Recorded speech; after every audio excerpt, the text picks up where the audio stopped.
Lea Salonga is a Broadway icon thanks to her Tony-winning work in Miss Saigon, and a Disney star for voicing princesses like Jasmine and Mulan. This season, she's back on the boards in Michael Arden's acclaimed new staging of Once on This Island. Find out about her Nurse Ratched alter ego, her new role as a stage mom, and the proper way to ask her for a selfie on this week's Show People.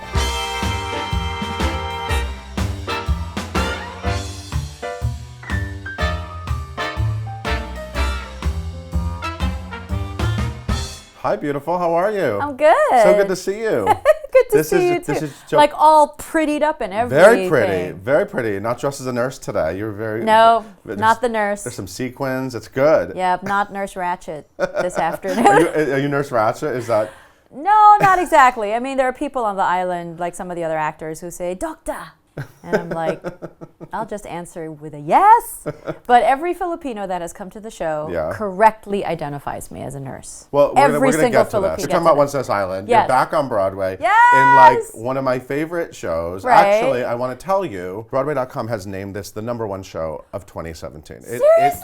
It is. What? It is our staff's.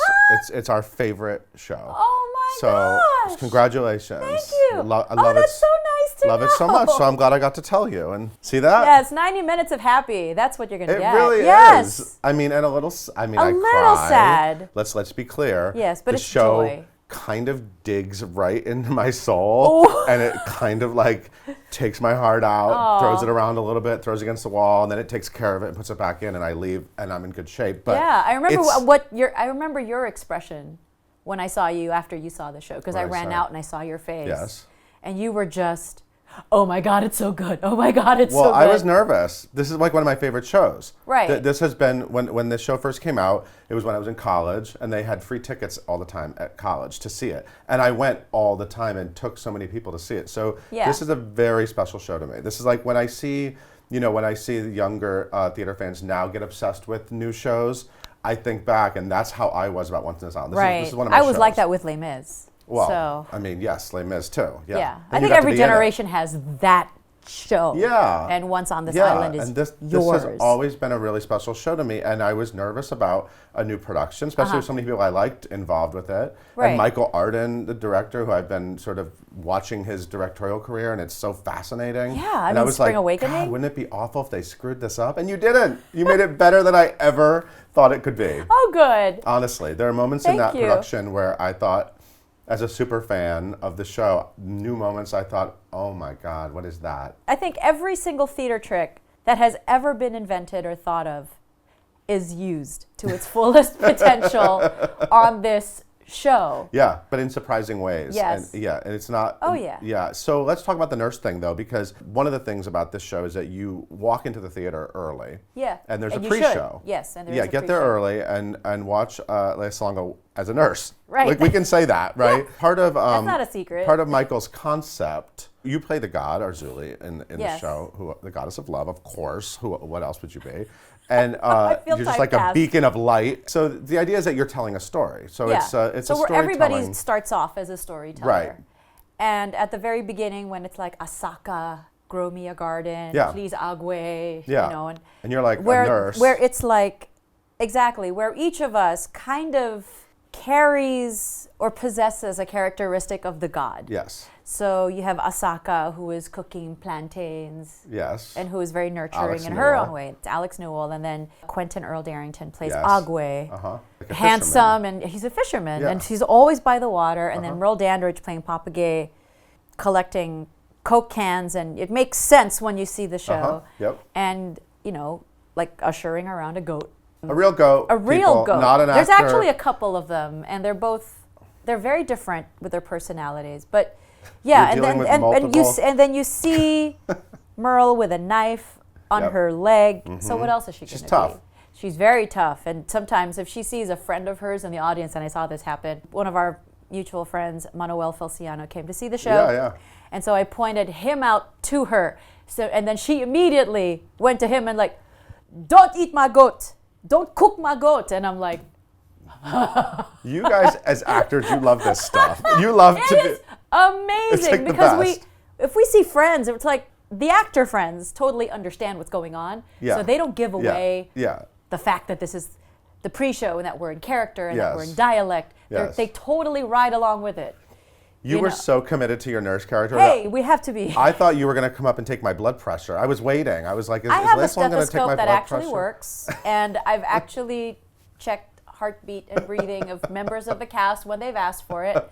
I have fake syringes in my kit. I have rubber gloves. I have come out wearing a mask. I love it. It's not anything secret necessarily, but the interactions with everybody on the island, that kind of changes on a daily basis. So even if I said right now, sitting here, what happened a night ago or 2 nights ago, it's not going to happen again on another day. I love it. But there are certain things that kind of remain consistent.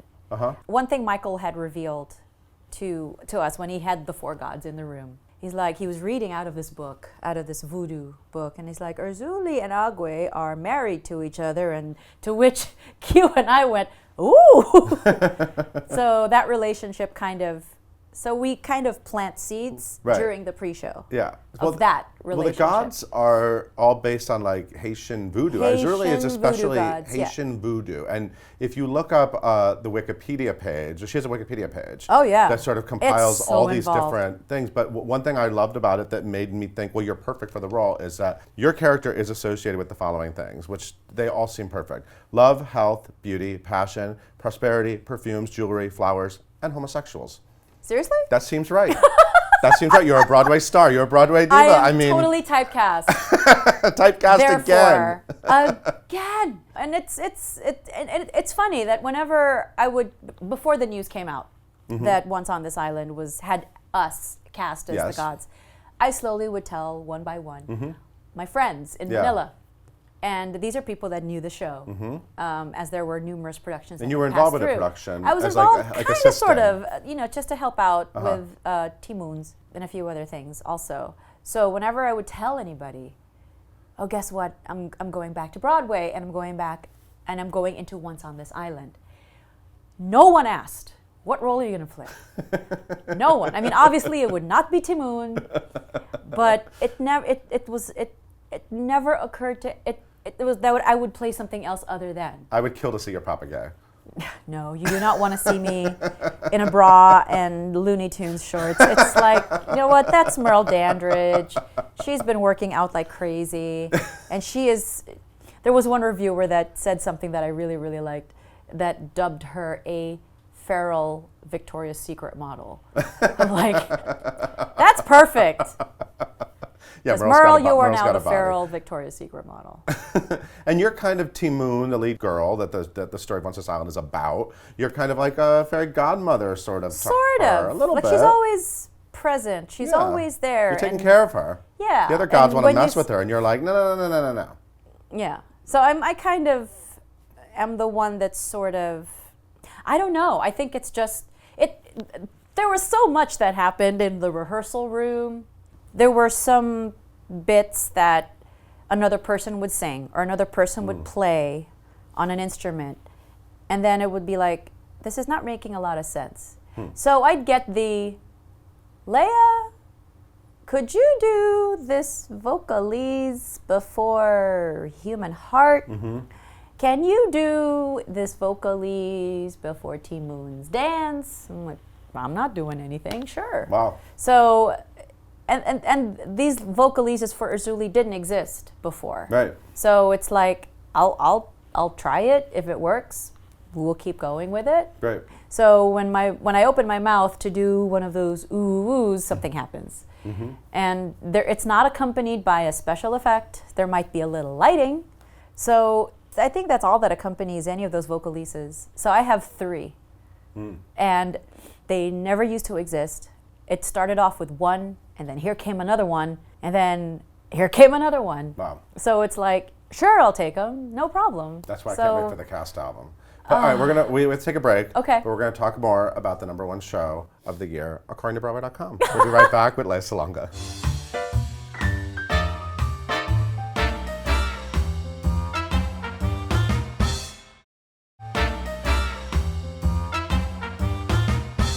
And we are back with Lea Salonga. So happy you're here, and so happy you're back on Broadway. Me too. So I like being back on Broadway. The original production of Once on a Island was an all-black cast. Yes, right. But the casting of you was interesting from the very beginning. It was kind of I think you had actually written about it. It was an interesting take on it. It was like, oh, what is Michael Arden up to? And of course, he also sort of played with the gender of not your role, but of Papa Gay and Asaka. Yeah, and Alex Newell coming into it. So it was an interesting part of his vision. Mm-hmm. It hasn't turned into a talking point because I think it just works so beautifully. Right. It works beautifully anyway. Yeah. Is it something you thought about when you were approached about it? And people sort of look to you as a great example of diversity on Broadway. You know, when you won your Tony for Miss Saigon. Right. It's like I have been the only colored person in a basically all white company. I have been that with Les Mis when I first joined it the first time. Yes. And now I'm like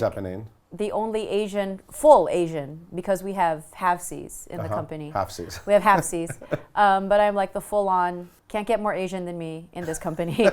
in what is pretty much an all African-American company. Yeah. But my only concern was this. Number one, what will the African-American community think about this Asian girl? And is there going to be cultural appropriation? How is this Asian woman getting on this island? So I think those were my three concerns. Mm-hmm. And then Michael Arden immediately blew them out of the water when I first saw Clint Ramos's costume design. I went and saw the costume sketches and I'm like, I pointed to it. One, she's all in white. There's like, there's no not knowing who she is. And I looked at it and went, oh my God, you found a way for me to get on this island. And one, she is a Filipino nurse, which makes me incredibly happy because then all of a sudden I'm able to represent I don't know how many thousands or tens of thousands there are all over the world caring for people away from their home country and adopted by their adoptive communities. It's like, this is magnificent. This is fantastic. And the costume design is brilliant, by the way, and especially what happens with the gods. It's stunning. Oh yeah, it'll be remembered at Tony time. I hope so. Yeah. I think Clint should. I mean, he already has a Tony, so it's not like he needs another one.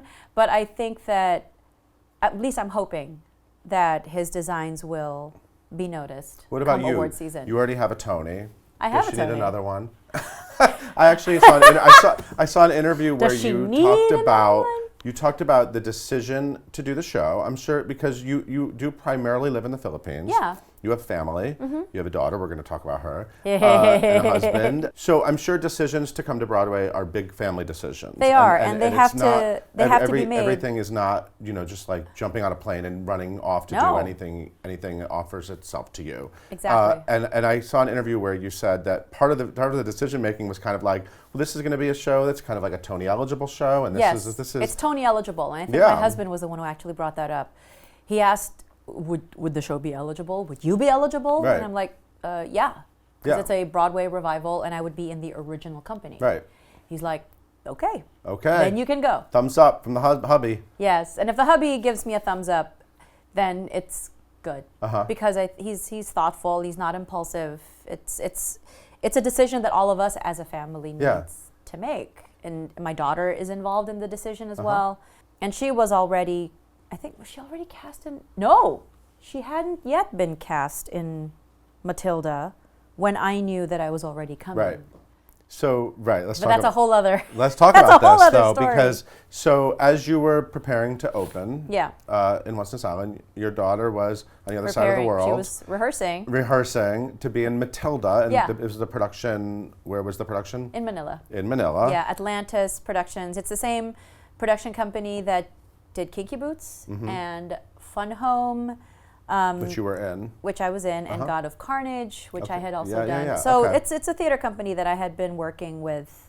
Well, and last time years ago when you were here, we talked about her, and we talked about the possibility of her becoming an actress. And now look at it, she's a professional actress. Now she's an actual, for real. She did Matilda. Yeah.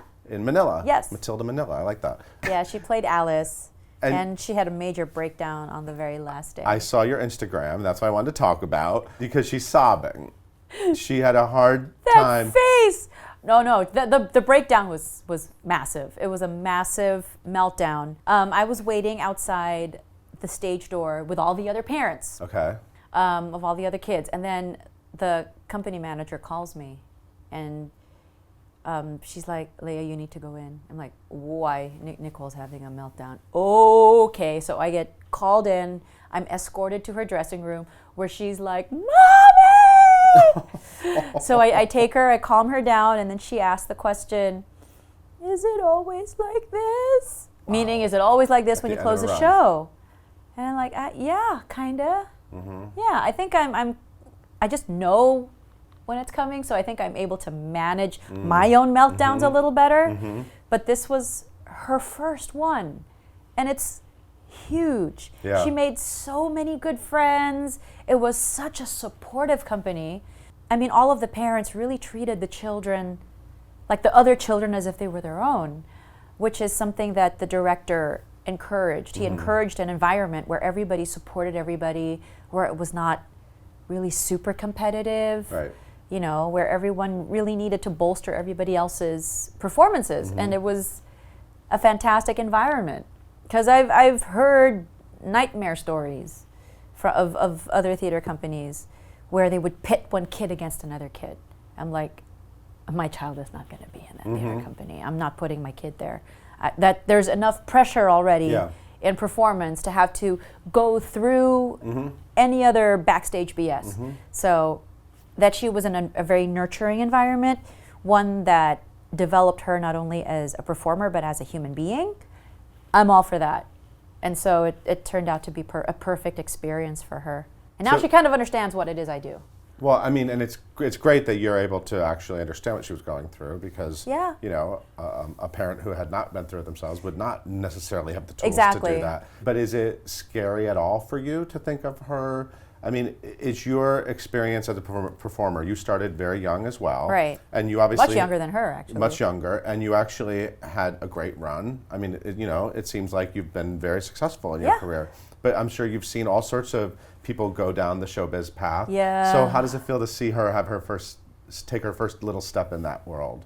Being here, I think, might have been a little more helpful for me because if I'm constantly there, there might be that constant need to always seek my approval. Right. I think there's that because I'm like the theater professional in the family. I mean, there was another kid, I think, whose mom, like two other kids whose moms are also very active in music or in theater. One of them actually played Mrs. Phelps. So she got to be on stage or in the theater with her daughter. But I think it may have been helpful for her because it meant less pressure. She could just do what she needed to do to prepare for the performances, and I can just come in at closing and watch everything. Right. And she did really, really well. I was so proud of her. Like my husband would sit beside me and he'd be like, honey, she's really good. You'll be really proud. She's really good. I'm like, okay, if you say so. And I was very proud of her. Sounded really good, and her face is what I will always remember. She's a gazillion feet away from me, but I can still see the expression and the detail on her face, which is a good thing. Awesome. Yeah. All right, we're going to take a quick break. We'll be back with more Lea Salonga.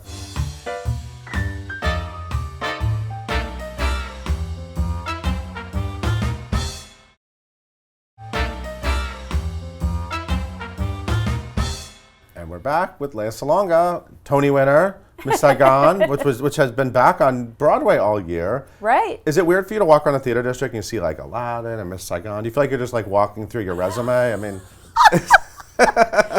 Now all we need is for Les Mis and Flower Drum Song and Allegiance to be running. I mean, Allegiance just Allegiance in movie theater. It was in the movie theaters. That's cool though. It's kind of cool. It's weird that to be two of the biggest things of my career are actually running on Broadway while I'm in a show. Yeah. So it's kind of nice. Yeah, it's nice. It's great. I can't complain. When you watch Miss Saigon, when you watch somebody else do Miss Saigon, like even Obazada or whoever else, is it emotional for you to watch it as an audience member, or are you just too close to it? It's strange. I mean, there will be some moments when I'll be like, okay. And then there will be some moments where I'm like, oh my God. You know? And I recently actually, one of the last times I got to see it, I was with my manager. We were in the UK. So we were heading from London to go to Lytham for the Lytham Festival. We took a train, had a little adventure, and we went to Birmingham to see Miss Saigon there because the engineer was a friend of mine. I knew that the Kim who would be playing was a Filipino girl named Joreen Bautista, 17 years old. I think by sheer luck she would be playing. And the guy playing Tui is also from the Philippines. His name is Gerald Santos. So for me, it's like this whole big swelling, massive Filipino artist on stage pride thing. And there was like a whole bunch of other people in the ensemble that came from home. So I watched, and I'm like, these guys are just incredible. And I found myself, like both Josh, my manager, and I, we both found ourselves crying and totally lost in the story. And I think they were also coming from their opening night high. Did they know you were in the audience? Yeah. That helped. They were like, Lea Salonga's here. Let's do it. Let's do this. I don't know. I think some people knew. I didn't tell people, but I think some people found out. Well, I think when you enter a theater, especially like Miss Saigon, let's talk about the recognition thing. I want to know about, do you get recognized? I want to talk about New York, and I want to talk about the Philippines. Okay. Do people in New York recognize you, and do you have those moments in the theater district? Not really, no. No. Because you can kind of look like, I've seen you with like a hat and glasses. You could just... I disappear. Yeah, you do. You can disappear. Yeah. Yeah, I know what you're Manila, talking about. It's very difficult too. Because So, you don't have all of these devices to hide behind. And you've done so much just since the last time we did one of these interviews. Like you've done The Voice in the Philippines, and you do a lot. And then there's like the kids version. What's the kids show you and I think our judge? next season might be the kids version again. So we've done adults, we've done children, we've done teenagers. Right. Teenagers have done well because vocally, I think it's one, our song selection is much wider. We can actually give them love songs, and it doesn't sound creepy. And their vocal quality, it's close enough to them being adults that they're a little more hearty vocally. Right. We can push them a little further. Right. But sometimes these kids, the kids are just, oh my gosh, they blow my mind. Just the raw talent. But my point is that you're super famous. I'm very recognizable. And you have over 5 million Twitter followers. I remember I watched one of our old interviews, and we were bragging about the fact you had like 1.5 million.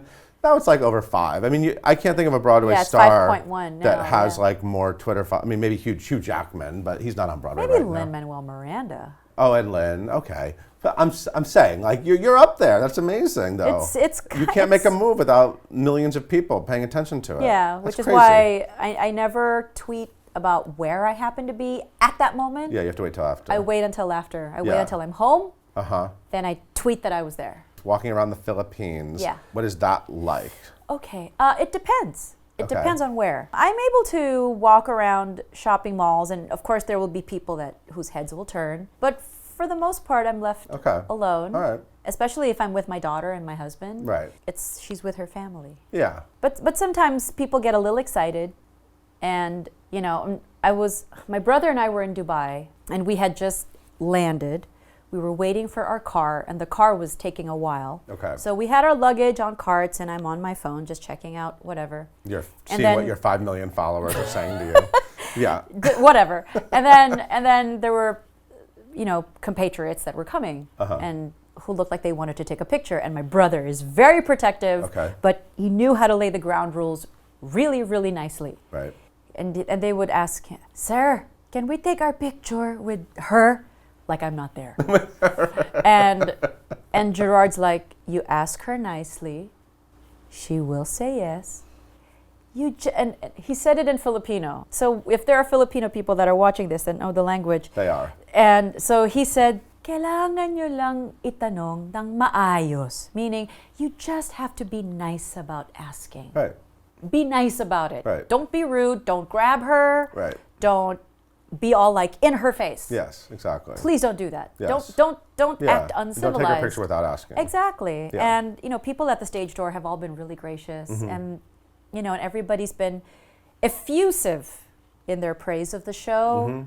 without losing their manners. So their parents would be very, very proud. Right. Like everyone that's been to the stage door, without exception, have all just been incredibly gracious and incredibly nice. No grabbies, and we also have security. No grabbies. So no grabbies. Just don't grab. Don't be rude. And I'm speaking for everybody that comes out of that stage door too. And because we love it when you let us know how you feel about the show, and we love it Number one. you love it. Number one. That's how I feel. That's how we feel. Yeah, thank you, Broadway.com. But I actually said on Twitter to my much smaller following that I think you singing The Human Heart could like heal the world. That song, first of all, that is such a beautiful Aarons and Flaherty song. I love it. Stunning song. I get Your to sing it every performance day. of it is beautiful. What's happening on stage with the stage magic that Michael Arden has created is beautiful. Yeah. What is it like to be in that moment? That song. I love it. I love it. And then everybody else in the company is also singing. Yeah. I mean, Q Darrington is in his water feature, and he's singing, and so I kind of am able to lock eyes with him, even though he's in the dark. I have either Emerson Davis or Mia Williamson, one of our little girls, just beaming up at me, and so it's always fun to sing to a child with a child. Yeah. It's just such a fun song to sing. It's beautiful. It really is. I love being. It's not a long song, and it's a really gentle moment in the show. One of my friends who came on opening night said that you've got Mama Will Provide, which gets everybody riled up. Showstopper. It is, and Alex Newell just knocks it out of the park every single performance. And then Some Say Follows, which kind of keeps the energy up, and then here comes Human Heart, and it's like that. It's like a balm. You know, it's like something that heals. It's like a salve for a wound, and so you hear it, and then you can almost.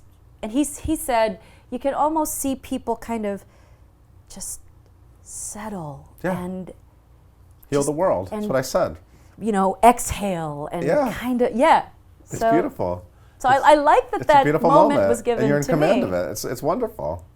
It's fun to do. Is it fun to be part of like an ensemble company like that? Because it really is amazing. You're all on stage basically the whole time. Most of the time, yeah. Yeah. And it really is. You all have your moments, and even every member of the ensemble, every storyteller has moments, Oh my and gosh, it's they're really just beautiful that way. ridiculous, that And company. Is that nice versus Lea Salonga above the title? This is Lea Salonga. Like all the pressure. Are you loving that part of the experience? Yeah, I really am loving this part of the experience, and it's nice to not be the onus of anything for once. Yeah.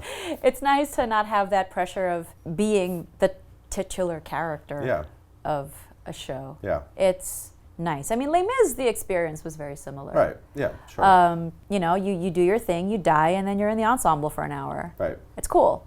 With this, it's like I'm part of an ensemble, but I'm not in the ensemble. It's like I have the headdress on for most of the show. Right.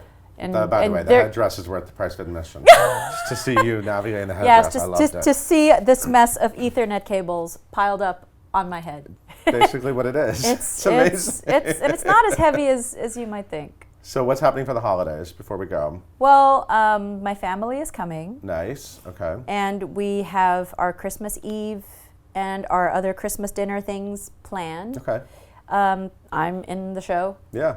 I have a performance on Christmas Eve at 3:00 in the afternoon. So has your daughter I know where I'm going to be. Your daughter hasn't seen it yet. She's No. been too busy being a star. She's too busy being Alice and Matilda, and being in school and trying to catch up on her schoolwork. Yeah. Poor kid. I'm going to have to help her when she gets here. It's going to be a busy holiday season for everybody, but I think we're planning to definitely see The Last Jedi. Oh, naturally. How could you Yeah. not? You know, and I think my husband told me this is apparently like the best Star Wars movie since Empire. Wow. Like, oh, that is a lot to live up to. We gotta go. So I have a whole bunch of friends that are huge Star Wars cosplay freaks. Right. And fan fiction, name it. They are deep into it. Right. And they have like the custom made lightsabers, and it's. And you're a deep geek. I mean, you are ultimately. Yeah, I'm not the hugest Star Wars geek Under it by all, any means. You are but I do have the gaming consoles. Yes, of course. I know my way around an iPad and an iPhone. Right. I'm not afraid to take something apart and put it back together. I think it's, I've put together remote control cars for my brother. Well, I haven't done that. So see, you have one up on me there. It's what I do. And it's another part of my brain. We love all the parts of you. And I'm so happy you're back on Broadway, honestly, in this beautiful show. Everyone, please go see Once on This Island. And when am I going to get that album? I need to get my hands on it. We're going to be recording it pretty soon. I think I think pre-orders. I think you can start pre-ordering now. Okay, good. So the world will be healed by the time that recording comes out. Hopefully, I just made a prediction. Sure hope so. Well, I don't know. Well, we could all use a little healing in this world. Exactly. Thank you so much for being here. Oh, you're welcome. I always love talking to you. Thank you for watching. We'll see you next time.